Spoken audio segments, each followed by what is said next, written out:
Monsieur Emmanuel Mandon pour le groupe Les Démocrates. Merci, Monsieur le Président, Monsieur le rapporteur général, Monsieur le rapporteur spécial.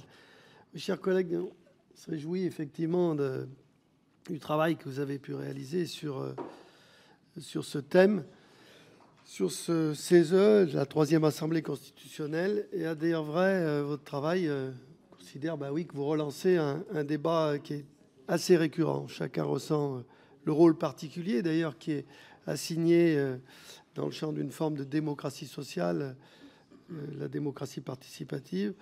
Alors, malgré la réforme de 2021, les questionnements demeurent.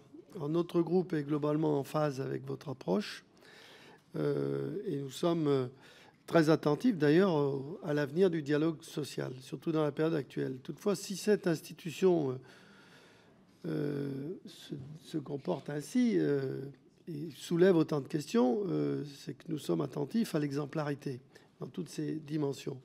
Et nous avons pointé, comme vous, les dérives, enfin ces dérives que vous décrivez dans le rapport, notamment sur le temps de travail, qui nous paraissent très surprenants. Une telle différence de traitement est difficilement compréhensible pour nous et pour nos concitoyens, surtout quand il s'agit d'une institution publique. Alors des efforts ont été faits, on l'avait compris, mais on espère qu'ils vont pouvoir se poursuivre et que la question de la légitimité du CESE ne continuera pas à se poser invariablement. Alors j'avais une petite question, c'est de dire comment vous pensez pouvoir peser et comment nos assemblées peuvent peser et peut-être saisir davantage le CESE. Est-ce que vous êtes interrogé dans le fonctionnement de notre maison, par exemple? Première question. Et deuxième, est-ce que vous, dans votre recommandation, est-ce qu'il n'y a pas un manque de traduction opérationnelle sur la préoccupation de l'autosaisine? En quoi, finalement, on peut être actif et volontariste? Comment peser pour faire évoluer les pratiques du CESE?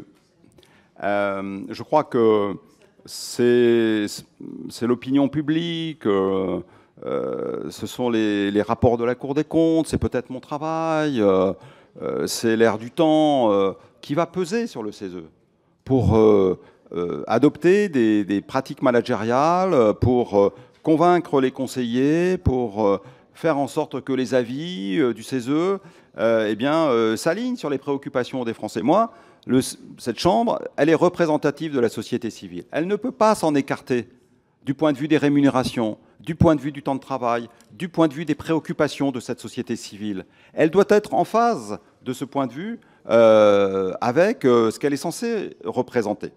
Ensuite, s'agissant de l'autosaisine, je crois qu'il faut un rééquilibrage. Voilà. Et il y a eu une forme de dérive.